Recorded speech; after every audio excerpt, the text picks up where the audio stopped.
Paper 44. The Celestial Artisans. Among the courtesy colonies of the various divisional and universe headquarters worlds may be found the unique order of composite personalities denominated the Celestial Artisans. These beings are the master artists and artisans of the Urantia and lower spirit realms. They are the spirits and semi-spirits who are engaged in Urantia embellishment and in spiritual beautification.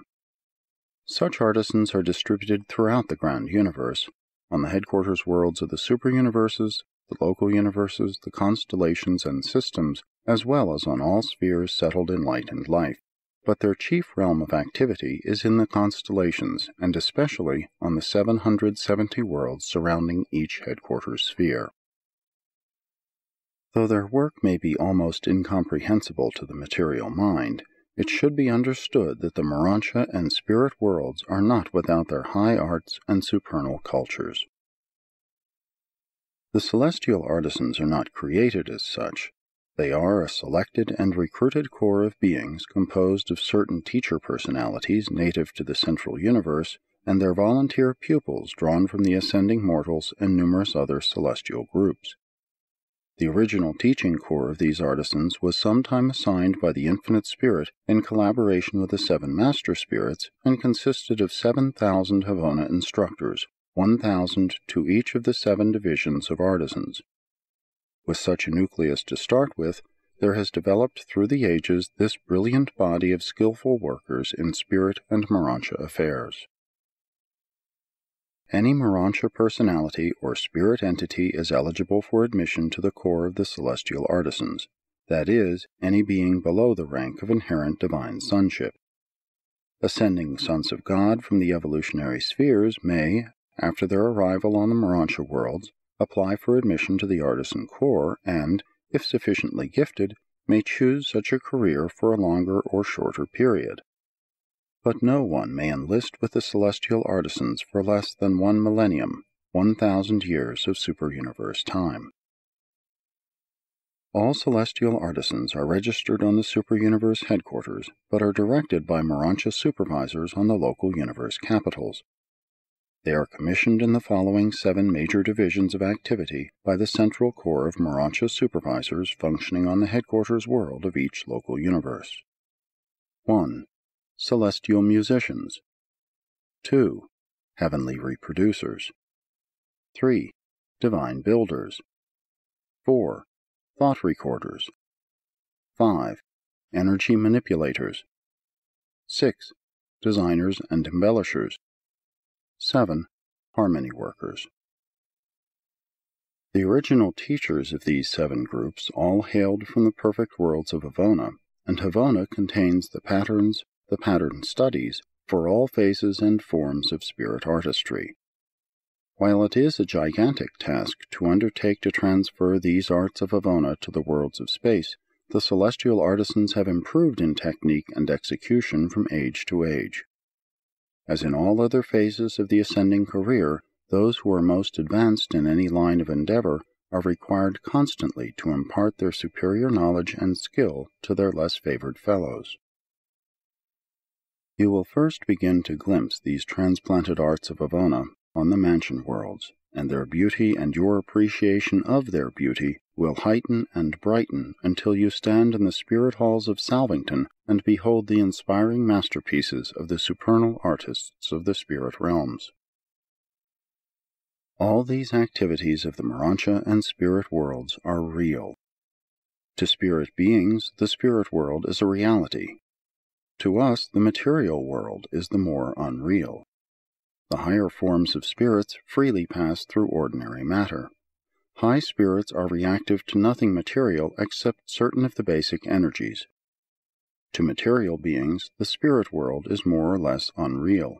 To spirit beings, the material world is almost entirely unreal, being merely a shadow of the substance of spirit realities.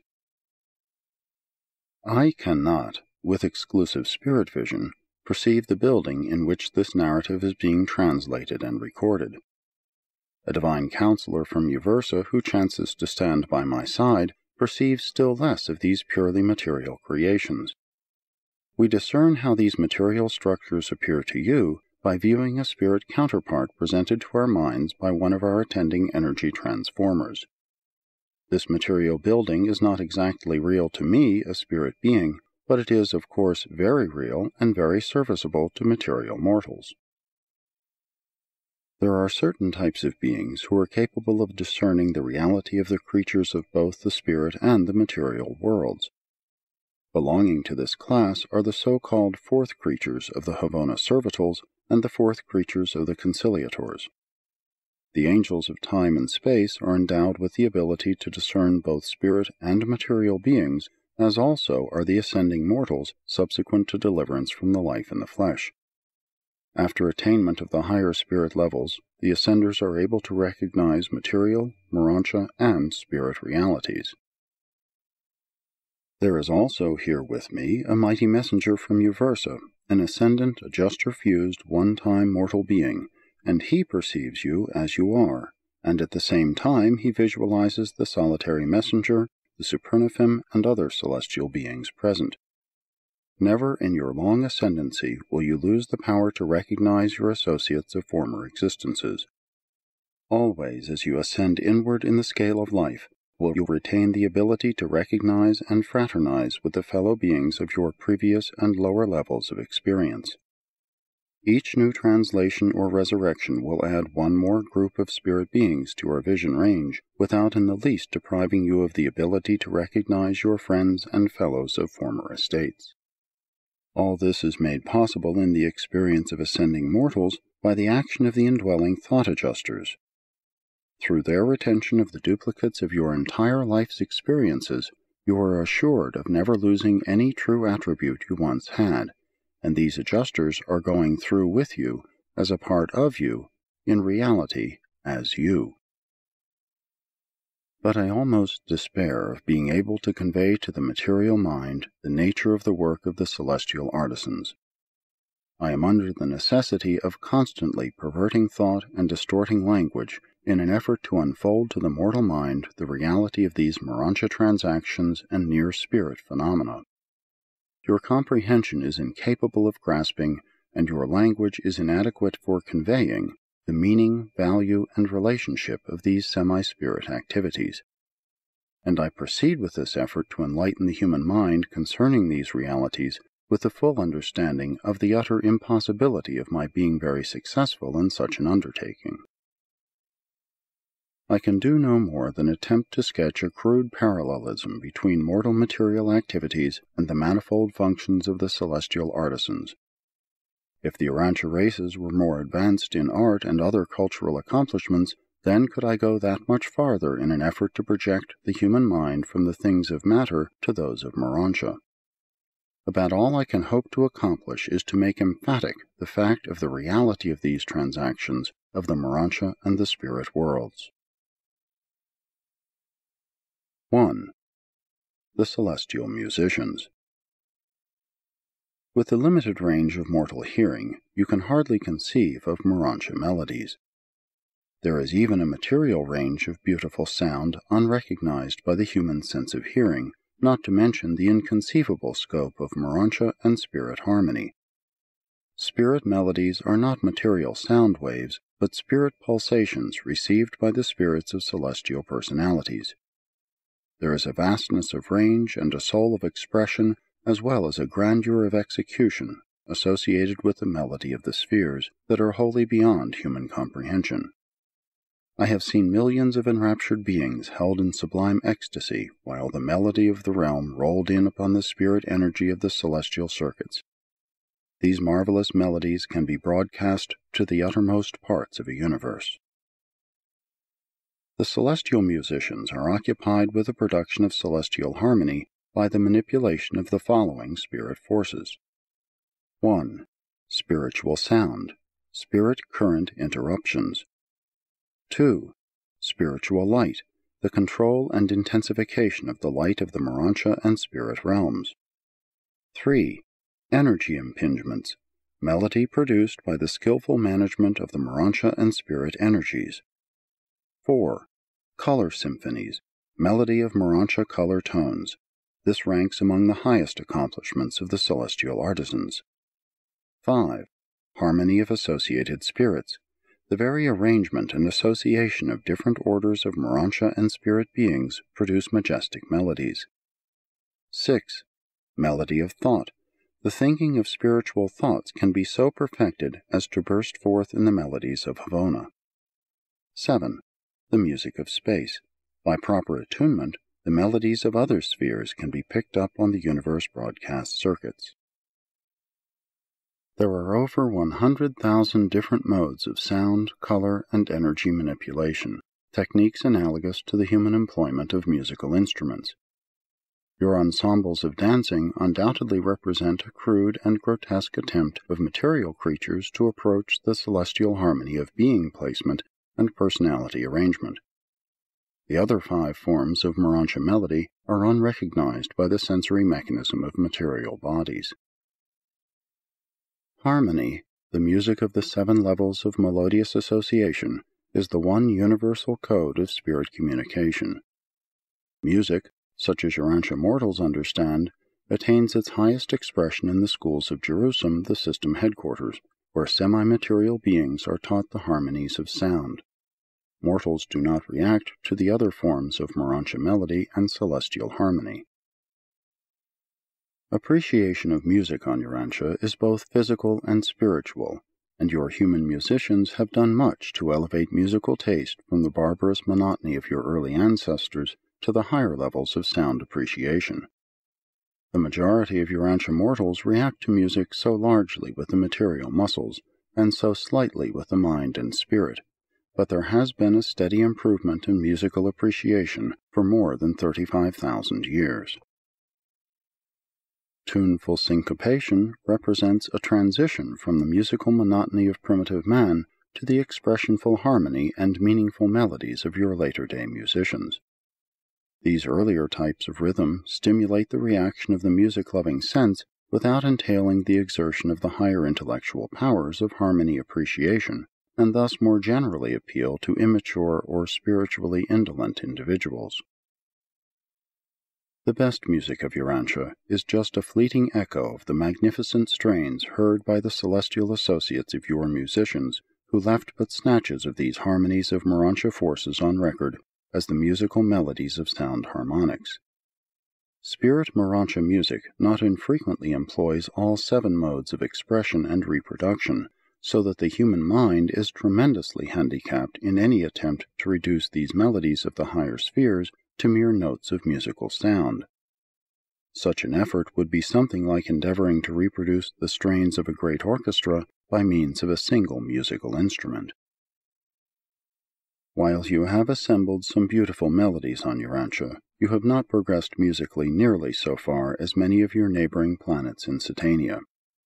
If Adam and Eve had only survived, then would you have had music in reality, but the gift of harmony, so large in their natures, has been so diluted by strains of unmusical tendencies that only once in 1,000 mortal lives is there any great appreciation of harmonics. But be not discouraged. Some day a real musician may appear on Urantia, and whole peoples will be enthralled by the magnificent strains of his melodies. One such human being could forever change the course of a whole nation, even the entire civilized world. It is literally true, melody has power a whole world to transform. Forever, music will remain the universal language of men, angels, and spirits. Harmony is the speech of Havona. 2. The Heavenly Reproducers. Mortal man can hardly hope for more than a meager and distorted concept of the functions of the heavenly reproducers, which I must attempt to illustrate through the gross and limited symbolism of your material language. The spirit Urantia world has 1,001 things of supreme value, things worthy of reproduction but unknown on Urantia, experiences that belong in the category of the activities which have hardly entered into the mind of man, those realities which God has in waiting for those who survive the life in the flesh. There are 7 groups of the heavenly reproducers, and I will attempt to illustrate their work by the following classification. 1. The singers, harmonists who reiterate the specific harmonies of the past and interpret the melodies of the present. But all of this is effected on the Urantia level. 2. The color workers, those artists of light and shade you might call sketchers and painters, artists who preserve passing scenes and transient episodes for future Urantia enjoyment. 3.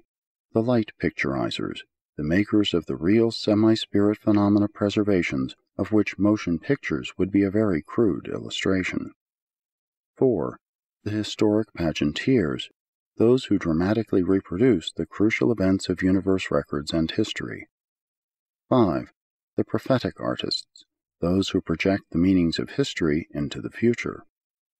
6.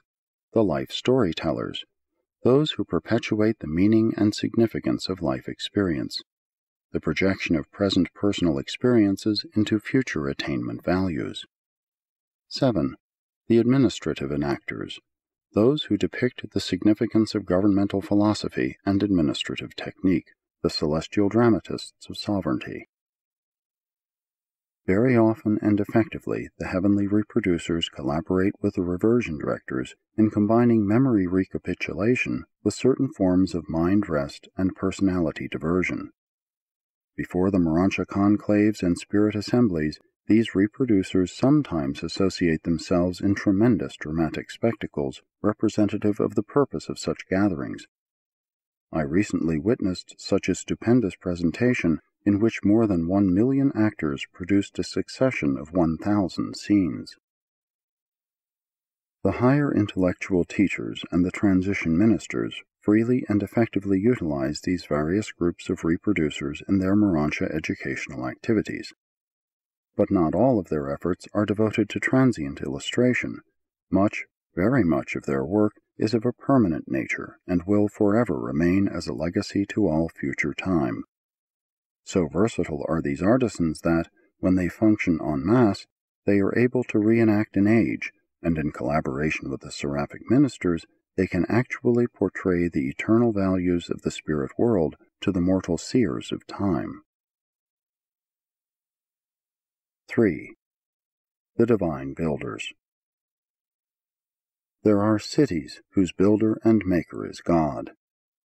In spirit counterpart, we have all that you mortals are familiar with and inexpressibly more. We have homes, spirit comforts, and Urantia necessities. For every material satisfaction which humans are capable of enjoying, we have thousands of spiritual realities that serve to enrich and enlarge our existence. The divine builders function in 7 groups. 1. The home designers and builders, those who construct and remodel the homes assigned to individuals and working groups. These Urantia and spirit domiciles are real. They would be invisible to your short-range vision, but they are very real and beautiful to us. To a certain extent, all spirit beings may share with the builders certain details of the planning and creation of their Urantia or spirit abodes. These homes are fitted up and embellished in accordance with the needs of the Urantia or of the spirit creatures who are to inhabit them. There is abundant variety and ample opportunity for individual expression in all these constructions. 2. The vocation builders, those who function in designing and assembling the abodes of the regular and routine workers of the spirit and Urantia realms. These builders are comparable to those who construct the Urantia workshops and other industrial plants. The transition worlds have a necessary economy of mutual ministry and specialized division of labor. We do not all do everything. There is diversity of function among Urantia beings and evolving spirits, and these vocation builders not only build better workshops, but also contribute to the vocational enhancement of the worker. 3. The play builders. Enormous edifices are utilized during the seasons of rest, what mortals would call recreation and, in a certain sense, play. Provision is made for a suitable setting for the reversion directors, the humorists of the Urantia worlds, those transition spheres whereon takes place the training of the ascendant beings but recently removed from the evolutionary planets. Even the higher spirits engage in a certain form of reminiscent humor during their periods of spiritual recharging. 4. The Worship Builders, the experienced architects of the spirit and the Urantia temples.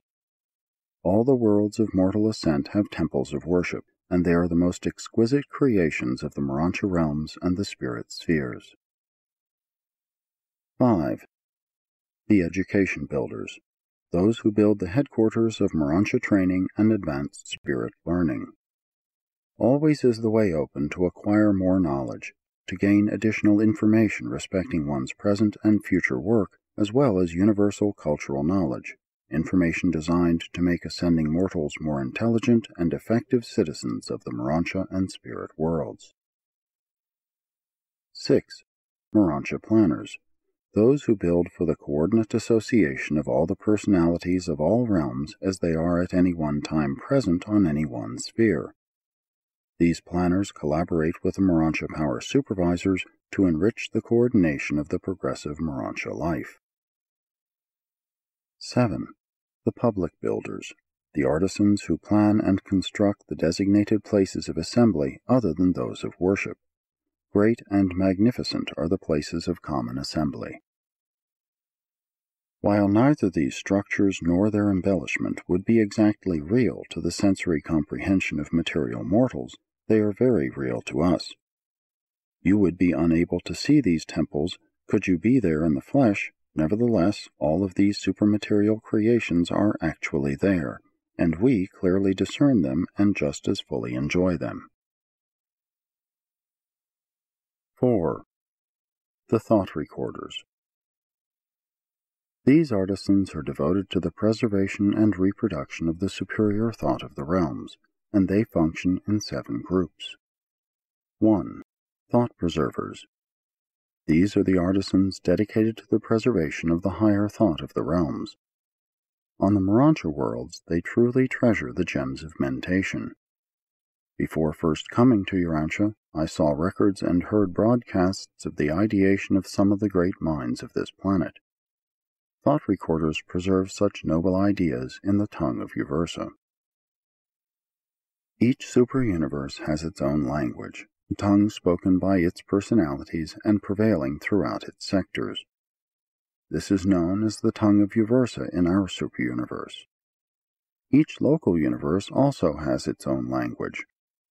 All of the higher orders of Nebadon are bilingual, speaking both the language of Nebadon and the tongue of Uversa.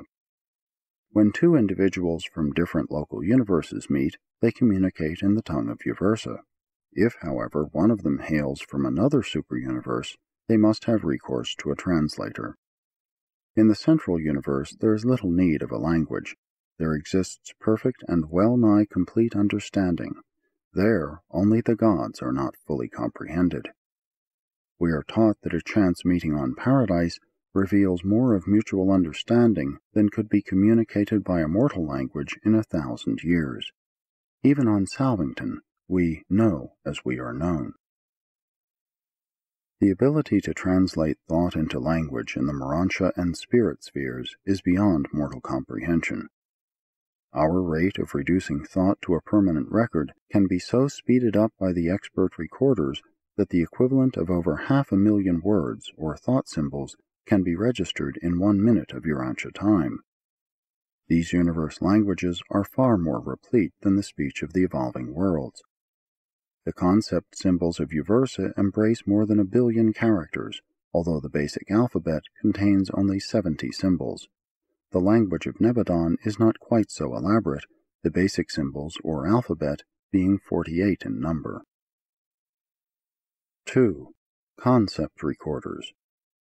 This second group of recorders are concerned with the preservation of concept pictures, idea patterns. This is a form of permanent recording unknown on the material realms, and by this method I could gain more knowledge in 1 hour of your time than you could gain in 100 years of perusing ordinary written language. 3. Ideograph Recorders. We have the equivalent of both your written and spoken word, but in preserving thought we usually employ concept picturization and ideograph techniques. Those who preserve ideographs are able to improve 1,000-fold upon the work of the concept recorders. 4. Promoters of Oratory. This group of recorders are occupied with the task of preserving thought for reproduction by oratory. But in the language of Nebadon, we could, in a half-hour's address, cover the subject matter of the entire lifetime of a Urantia mortal. Your only hope of comprehending these transactions is to pause and consider the technique of your disordered and garbled dream life, how you can, in a few seconds, traverse years of experience in these fantasies of the night season. The oratory of the spirit world is one of the rare treats which await you who have heard only the crude and stumbling orations of Urantia. There is harmony of music and euphony of expression in the orations of Salvington and Urantia which are inspiring beyond description. These burning concepts are like gems of beauty in diadems of glory. But I cannot do it. I cannot convey to the human mind the breadth and depth of these realities of another world. 5. The Broadcast Directors. The broadcasts of Paradise, the super-universes, and the local universes are under the general supervision of this group of thought conservers. They serve as censors and editors, as well as coordinators of the broadcast material, making a super-universe adaptation of all Paradise broadcasts and adapting and translating the broadcasts of the Ancients of Days into the individual tongues of the local universes. The local universe broadcasts must also be modified for reception by the systems and the individual planets. The transmittal of these space reports is carefully supervised, and there is always a back registry to ensure the proper reception of every report on every world in a given circuit. These broadcast directors are technically expert in the utilization of the currents of space for all purposes of intelligence communication. 6. The Rhythm Recorders. Urantians would undoubtedly denominate these artisans poets, although their work is very different from, and almost infinitely transcends, your poetic productions. Rhythm is less exhausting to both Urantia and spirit beings, and so an effort is frequently made to increase efficiency as well as to augment pleasure by executing numerous functions in rhythmic form. I only wish you might be privileged to hear some of the poetic broadcasts of the Urantia assemblies and to enjoy the richness of the color and tone of the constellation geniuses who are masters of this exquisite form of self-expression and social harmonization. 7. The Urantia Recorders. I am at a loss to know how to depict to the material mind the function of this important group of thought recorders assigned to the work of preserving the ensemble pictures of the various groupings of Urantia affairs and spirit transactions. Crudely illustrated, they are the group photographers of the transition worlds. They save for the future the vital scenes and associations of these progressive epochs, preserving them in the archives of the Urantia halls of records. 5. The Energy Manipulators. These interesting and effective artisans are concerned with every kind of energy, physical, mindal, and spiritual. 1. Physical Energy Manipulators. The physical energy manipulators serve for long periods with the power directors and are experts in the manipulation and control of many phases of physical energy. They are conversant with the 3 basic currents and the 30 subsidiary energy segregations of the superuniverses. These beings are of inestimable assistance to the Urantia power supervisors of the transition worlds. They are the persistent students of the cosmic projections of Paradise. 2. Mind Energy Manipulators. These are the experts of intercommunication between Urantia and other types of intelligent beings. This form of communication between mortals is practically non-existent on Urantia. These are the specialists who promote the ability of the ascending Urantia beings to communicate with one another, and their work embraces numerous unique adventures in intellect liaison which are far beyond my ability to portray to the material mind. These artisans are the keen students of the mind circuits of the infinite spirit. 3. Spiritual Energy Manipulators. The manipulators of spiritual energy are an intriguing group. Spiritual energy acts in accordance with established laws, just as does physical energy. That is, spirit force, when studied, yields dependable deductions and can be precisely dealt with, even as can the physical energies. There are just as certain and reliable laws in the spirit world as obtain in the material realms. During the last few millions of years, many improved techniques for the intake of spiritual energy have been effected by these students of the fundamental laws of the eternal sun governing spirit energy as applied to the Urantia and other orders of celestial beings throughout the universes. 4. The Compound Manipulators. This is the adventurous group of well-trained beings who are dedicated to the functional association of the three original phases of divine energy manifested throughout the universes as physical, mindal, and spiritual energies. These are the keen personalities who are in reality seeking to discover the universe presence of God the Supreme, for in this deity personality there must occur the experiential unification of all grand universe divinity. And, to a certain extent, these artisans have in recent times met with some success. 5. The Transport Advisors. This group of technical advisors to the Transport Seraphim are most proficient in collaborating with the star students in working out routings and in otherwise assisting the chiefs of transport on the worlds of space. They are the traffic supervisors of the spheres and are present on all inhabited planets. Urantia is served by a corps of 70 transport advisors. 6. The Experts of Communication. Urantia likewise is served by 12 technicians of interplanetary and inter-universe communication. These long-experienced beings are expert in the knowledge of the laws of transmittal and interference as applied to the communications of the realms. This corps is concerned with all forms of space messages, except those of gravity and solitary messengers. On Urantia, much of their work must be accomplished over the Archangel's circuit. 7. The Teachers of Rest. Divine rest is associated with the technique of spiritual energy intake.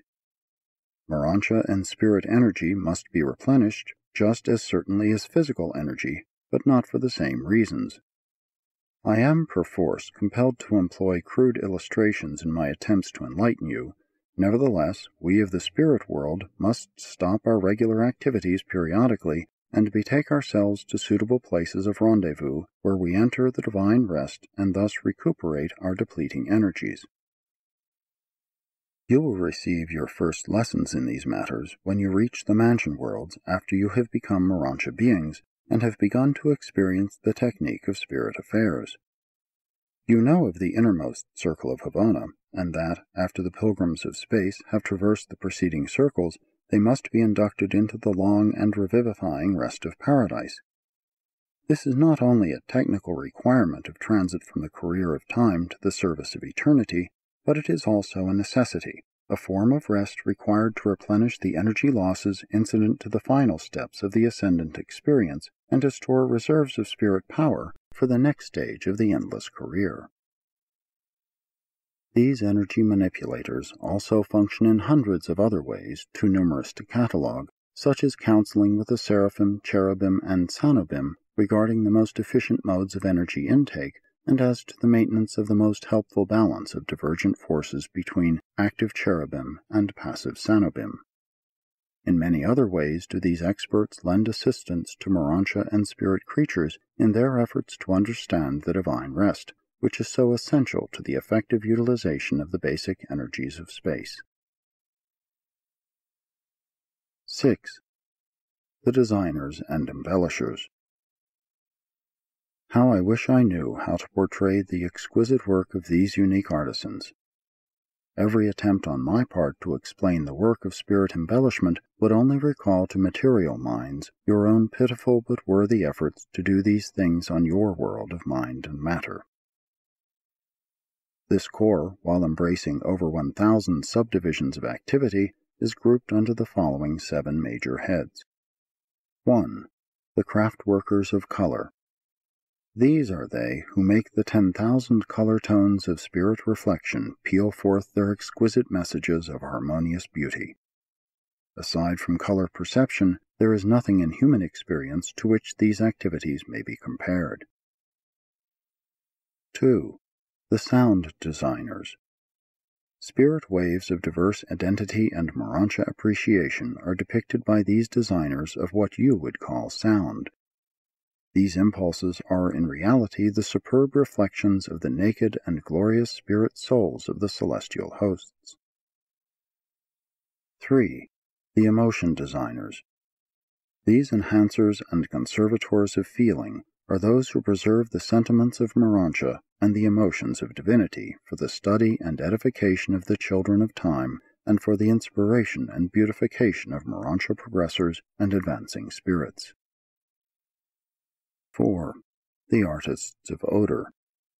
This comparison of supernal spirit activities to the physical recognition of chemical odors is, indeed, unfortunate, but Urantia mortals could hardly recognize this ministry by any other name.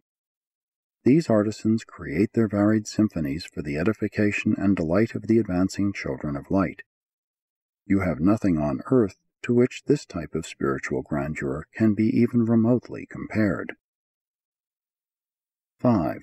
The presence embellishers.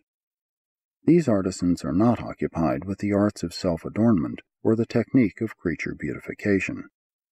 They are devoted to the production of multitudinous and joyous reactions in individual Urantia and spirit creatures by dramatizing the significance of relationship through the positional values assigned to different Urantia and spirit orders in the composite ensembles of these diversified beings. These artists arrange supermaterial beings as you would living musical notes, odors, sights, and then blend them into the anthems of glory. 6. The taste designers. And how can you be told of these artists? Faintly I might suggest that they are improvers of Urantia taste, and they also endeavor to increase the appreciation of beauty through the sharpening of the evolving spirit senses. 7. The Urantia synthesizers. These are the master craftsmen who, when all others have made their respective contributions, then add the culminating and finishing touches to the Urantia ensemble, thus achieving an inspiring portrayal of the divinely beautiful, an enduring inspiration to spirit beings and their Urantia associates. But you must await your deliverance from the animal body before you can begin to conceive of the artistic glories and aesthetic beauties of the Urantia and spirit worlds. 7. The harmony workers. These artists are not concerned with music, painting, or anything similar, as you might be led to surmise. They are occupied with the manipulation and organization of specialized forces and energies which are present in the spirit world, but which are not recognized by mortals. If I had the least possible basis for comparison, I would attempt to portray this unique field of spirit achievement, but I despair. There is no hope of conveying to mortal minds this sphere of celestial artistry. Nevertheless, that which cannot be described may still be implied. Beauty, rhythm, and harmony are intellectually associated and spiritually akin. Truth, fact, and relationship are intellectually inseparable and associated with the philosophic concepts of beauty. Goodness, righteousness, and justice are philosophically interrelated and spiritually bound up together with living truth and divine beauty. Cosmic concepts of true philosophy, the portrayal of celestial artistry, or the mortal attempt to depict the human recognition of divine beauty can never be truly satisfying if such attempted creature progression is ununified. These expressions of the divine urge within the evolving creature may be intellectually true, emotionally beautiful, and spiritually good, but the real soul of expression is absent unless these realities of truth, meanings of beauty, and values of goodness are unified in the life experience of the artisan, the scientist, or the philosopher. These divine qualities are perfectly and absolutely unified in God, and every God-knowing man or angel possesses the potential of unlimited self-expression on ever-progressive levels of unified self-realization by the technique of the never-ending achievement of God-likeness, the experiential blending in the evolutionary experience of eternal truth, universal beauty, and divine goodness. 8. Mortal aspirations and Urantia achievements. Although celestial artisans do not personally work on material planets such as Urantia, they do come from time to time from the headquarters of the system to proffer help to the naturally gifted individuals of the mortal races. When thus assigned, these artisans temporarily work under the supervision of the planetary angels of progress. The seraphic hosts cooperate with these artisans in attempting to assist those mortal artists who possess inherent endowments and who also possess adjusters of special and previous experience. There are 3 possible sources of special human ability. At the bottom, always, there exists the natural or inherent aptitude. Special ability is never an arbitrary gift of the gods. There is always an ancestral foundation for every outstanding talent. In addition to this natural ability, or rather supplemental thereto, there may be contributed the leadings of the thought adjuster in those individuals whose indwelling adjusters may have had actual and bona fide experiences along such lines on other worlds and in other mortal creatures. In those cases where both the human mind and the indwelling adjuster are unusually skillful, the spirit artisans may be delegated to act as harmonizers of these talents, and otherwise to assist and inspire these mortals to seek for ever-perfecting ideals and to attempt their enhanced portrayal for the edification of the realm. There is no caste in the ranks of spirit artisans. No matter how lowly your origin, if you have ability and the gift of expression, you will gain adequate recognition and receive due appreciation as you ascend upward in the scale of Urantia experience and spiritual attainment. There can be no handicap of human heredity or deprivation of mortal environment which the Urantia career will not fully compensate and wholly remove.